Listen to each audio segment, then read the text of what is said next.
सर्वप्रथम मां शारदे को नमन करते हुए सम्मानित मंच और मेरे नैनीताल डिस्ट्रिक्ट के हमेशा अग्रज रहे सभी संघनिष्ठ साथी, इतिहास के पन्ने में हमारे ये संघनिष्ठ साथी नैनीताल के हमेशा अग्रणी भूमिका निभाई है उत्तराखंड शिक्षक संघ में।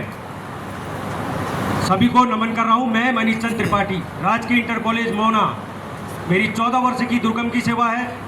साथियों, जैसा कि आपको पता है कि ये द्विवार्षिक जो अधिवेशन है इसमें मैं जिला मंत्री का प्रत्याशी हूँ। मेरी कुछ प्राथमिकताएं हैं, उससे पहले मैं काउंटर करना चाह रहा हूँ। मेरे पूर्व वक्ता ने कहा है ड्यूटियाँ। सम्मानित साथियों, मैं आपसे पूछना चाहता हूँ, ये ड्यूटियाँ लगा कौन रहा है? कौन लगा रहा है ड्यूटी? मैं लगाया? क्या किसी टीचर ने लगाई ड्यूटी? हमारे सम्मानित अधिकारी बैठे हैं, कौन लगाता है ड्यूटी? ये ड्यूटी माफिया कहने वाले लोग क्या चाहते हैं? क्या हमारे अधिकारियों की बातें नहीं मान रहे? क्या हम ड्यूटी में चोरी कर रहे हैं? मैं भी जितनी बार चुनाव हुए हैं उतनी बार मैंने भी चुनाव अधिकारी के रूप में कार्य किया है। जहाँ तक प्राथमिकताओं की बातें हैं, सीसीएल महिलाओं की मुख्य समस्या है। मैं चाहता हूँ, मैं इस बीच जो गया बहुत सारी बालिका इंटर कॉलेज में गया, वहाँ एक रूपता नहीं पाई जा रही है। क्या सीसीएल में किसी ने शासनादेश का अवलोकन नहीं किया? क्या सारे अधिकारी, क्या सारे हमारे प्रिंसिपल वो शासनादेश का अवलोकन नहीं कर पा रहे हैं? क्यों नहीं कर पा रहे हैं? एक रूपता क्यों नहीं आ रही है? इस पर एक रूपता लाई जाएगी।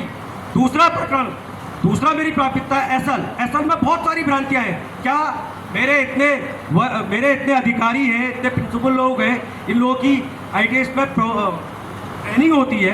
क्या ये लोग ये बता नहीं सकते कि उसका स्पष्ट शासनादेश क्या है? कोई कह रहा 1 ले लो, कोई कह रहा 3 ले लो, कोई कह रहा 9 जमा नहीं हो रही है। ऐसा कोई शासनादेश मुझे दिखा दीजिए जिसमें इस टाइप का प्रावधान है कि कितनी छुट्टियां लेनी है, कितनी नहीं लेनी है। ये भी एक प्रकार का बेवकूफ़ बना रहे हैं टीचरों को। एक रूपता होगी सभी विद्यालयों में मेरे डिस्ट्रिक्ट के, एक जैसा छुट्टियों का, एक जैसी असल में एक रूपता लाई जाएगी।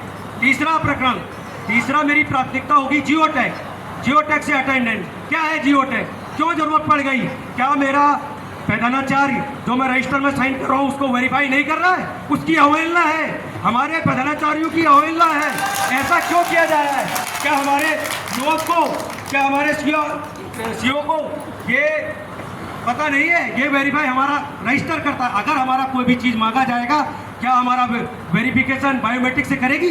क्या ये जियोटैग करेगा? हमेशा अटेंडेंस जो होती है रजिस्टर से ही मांगी जाती है और रजिस्टर ही हमारी अटेंडेंस की गारंटी है। ये सब बेकार की बातें हैं साथियों, ये सब डराने और धमकाने की बातें हैं, इसमें हमको नहीं आना है। दूसरा मुद्दा है, बहुत सारे विद्यालय में गया रमसा एक, मैं कह रहा हूँ रमसा का बजट केंद्र से आता है और वो उसके बाद राज्य में आता है। कौन इसको होल्ड कर रहा है? कौन अधिकारी? उसकी जिम्मेदारी तय होनी चाहिए।